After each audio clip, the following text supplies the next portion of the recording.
What happens when you mix Jurassic Park with unicorns? What's going on, guys? It's your boy, the Horror Guru Review, Horror Guru. What we'll be doing today is we are going to be doing a review of A24's newest movie, Death of a Unicorn. Now, for this one, it's an hour and 48 minutes. It's rated R, and it's supposed to be a comedy horror. The two main people in it are Paul Rudd, who plays Elliot, and Jenna Ortega, who plays Ridley. Jenna plays the daughter. Paul Rudd, Elliot, he plays the dad.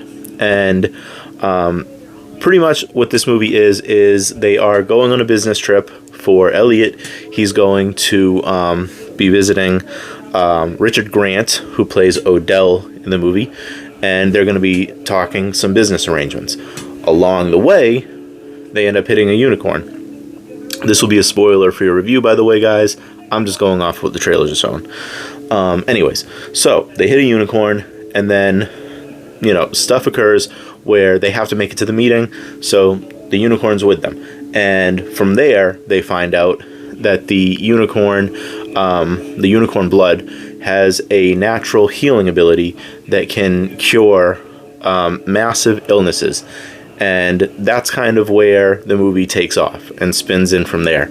There's a dynamic in it between, of course, Paul Rudd and Jenna Ortega, the father-daughter type relationship. They both went through a traumatic event themselves, so they are healing in the process.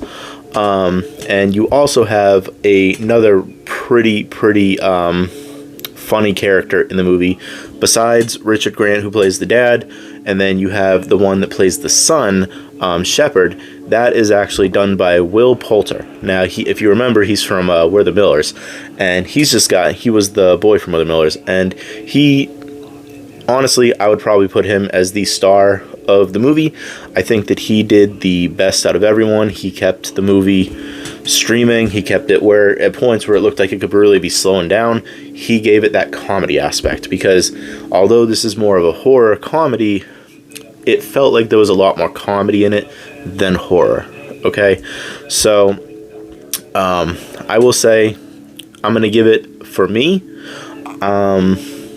for the pros. Okay, I actually ended up doing the cool kills. I thought that the kills in the movie were actually pretty good. Unique. They were unique because you can only do so much with unicorn kills. Unicorn use the horns, but it's also just the way that they do it. And there was one specific kill that I don't want to spoil or anything, but I think that it's going to probably be the standout kill of the movie, if not another one. There's two that are kind of like up there to me. So another thing that I clocked in as a pro was the comedy aspect of it.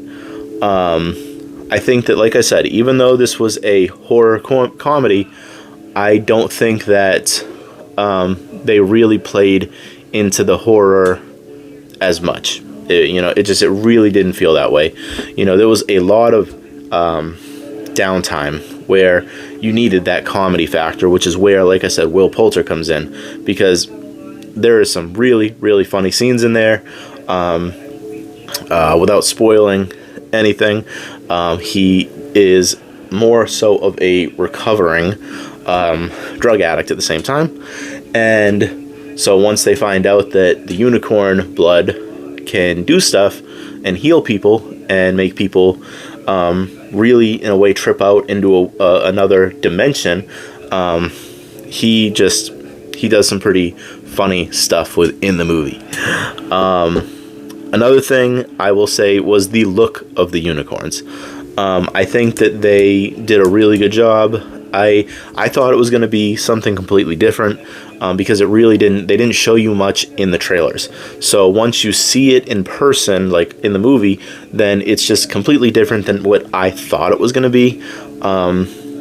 Not good, not bad, just different. So I'll give that a pass, because they still made it work.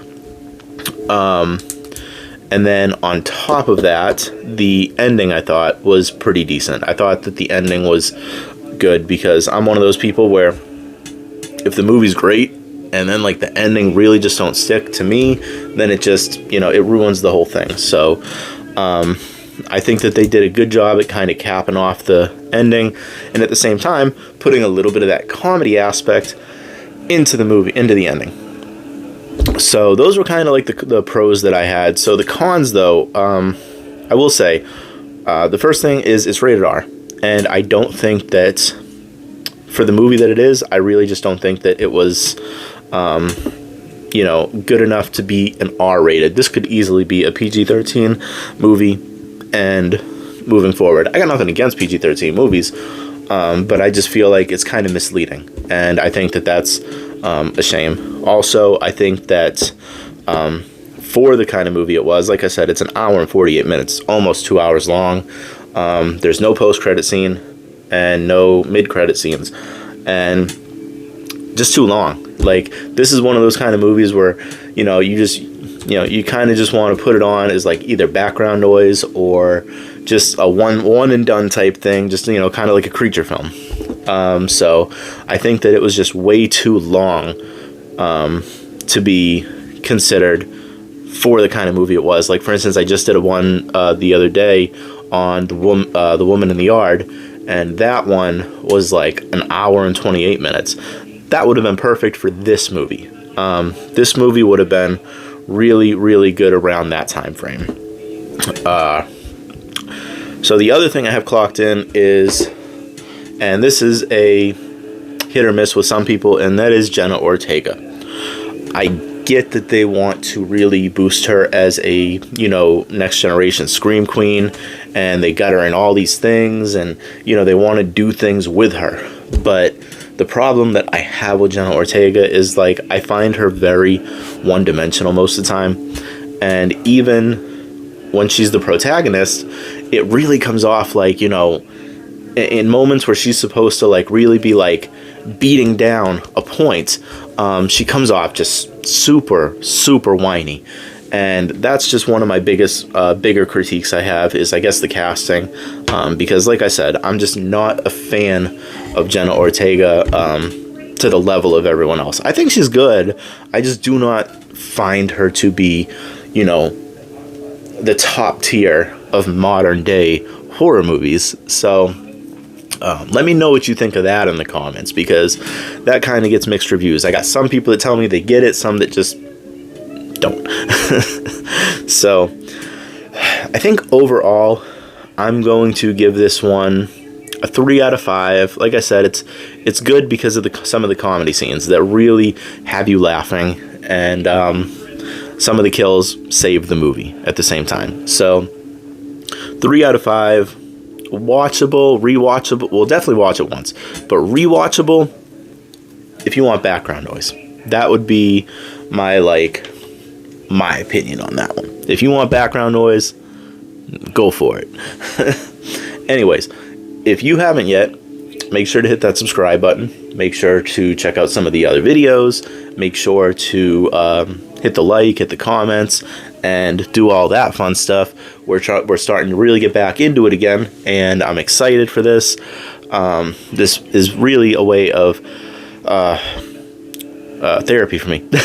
Getting to talk about stuff that I love and putting it out for the world to see and hear and get their opinions on it as well. So if you haven't yet, do all that for me. I hope everyone's having a great weekend. It's Sunday right now, about to go into Monday.